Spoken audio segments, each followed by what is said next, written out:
Breaking news: would peace be brought about by Guterres' use of UN Article 99? On Wednesday, as a rare move to formally warn the Security Council of the global threat posed by Israel's war on Gaza, UN Secretary-General Antonio Guterres invoked Article 99 of the UN Charter. The immediate humanitarian ceasefire has been a demand of Guterres's since October 18. Disagreements among the permanent members of the Security Council have delayed the adoption of a resolution requesting a ceasefire. Russia, which is more critical of Israel, has blocked a resolution, and the United States, which is Israel's main supporter, has vetoed another. What does Article 99 refer? The United Nations Charter grants the Secretary-General this unique authority, making it his sole independent political tool. It gives him the authority to unilaterally convene a Security Council meeting to address issues not currently scheduled for discussion, as well as to issue warnings regarding emerging dangers to global stability. That the Secretary-General may bring to the attention of the Security Council any matter which in his opinion may threaten the maintenance of international peace and security is stated in Article 99 of the Charter. Unlike in the past, Guterres will now be able to speak at the Security Council whenever he wants, without waiting for an invitation from a member state. Guterres has invoked it, but why? Guterres, in a letter to the Security Council that was released on Wednesday, said that the sharp deterioration of the situation in Gaza and the continued lack of action by the Security Council had forced him to invoke Article 99 for the first time since he took office as UN Secretary-General in 2017. A total of 16,248 Palestinians have been killed and 7,600 are still missing in Gaza. He cautioned that nowhere is safe in Gaza and that the public order in the territory was in danger of dissolving soon due to the humanitarian system's total breakdown. The situation is rapidly spiraling into a disaster that could have lasting effects on the Palestinian people and on regional stability and security, he wrote.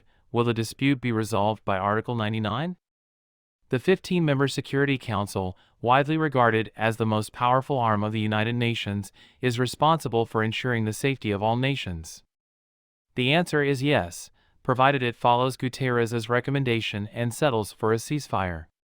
To make sure the resolution is carried out, it will have more authority, such as the ability to sanction or authorize the deployment of an international force. Among other things, there is no authority for Guterres to compel the Security Council to pass a resolution, though, Professor Anthony Arndt of Georgetown University's Department of Government and International Affairs told Al Jazeera, he can force a discussion, he can bring the parties together and encourage them to reach some kind of compromise.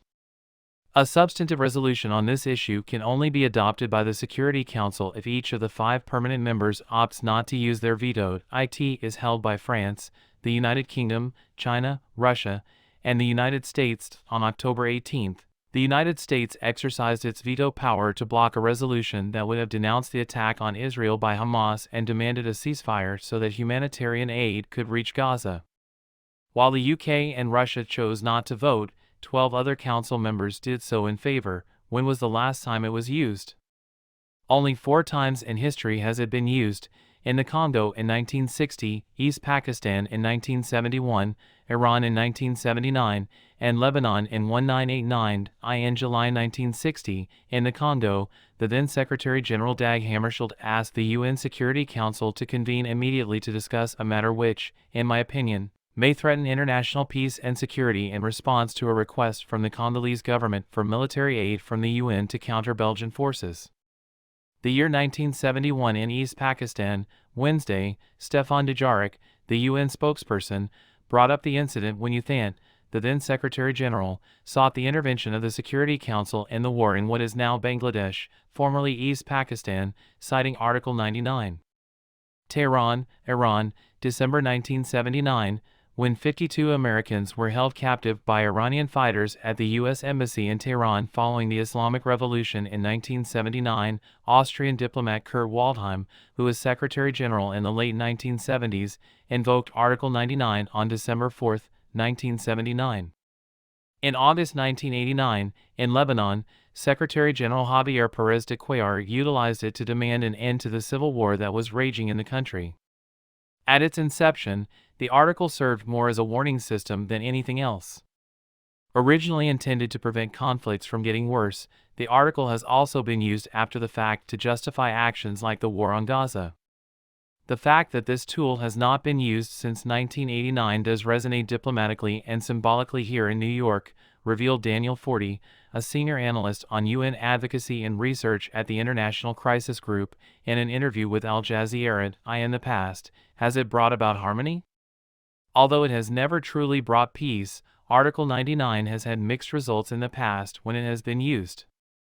Fundamentally changed the political calculation of the Security Council's most powerful members remains unaffected by the Secretary General's intervention, according to Forty. For example, in 1960, under the Article's citation, the Security Council passed Resolution 143, mandating that Belgium initiate the withdrawal of its troops. In order to make this possible, it also dispatched UN peacekeeping forces. In spite of this, the assassination of Prime Minister Patrice Lumumba and the continuation of the war in the Congo led to a worsening of the country's crisis in the years that followed. Waldheim was given the authority to take all appropriate measures in 1979 after the Security Council made a similar request for the release of American hostages. However, 2 of the hostages died during the 444 days they were held captive. After the signing of the Algiers Accords in 1981, the remaining ones were finally released. In 1989, following the last use of Article 99, the Security Council urged all parties involved in the Lebanon conflict to strive for a truce.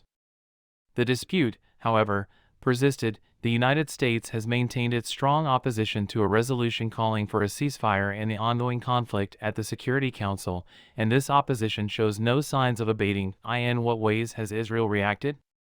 The decision was met with disapproval by Gilad Erdan, Israel's ambassador to the United Nations.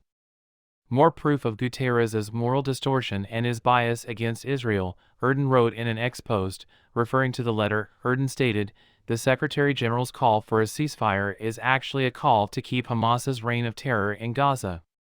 He also reiterated his demand for Guterres to step down.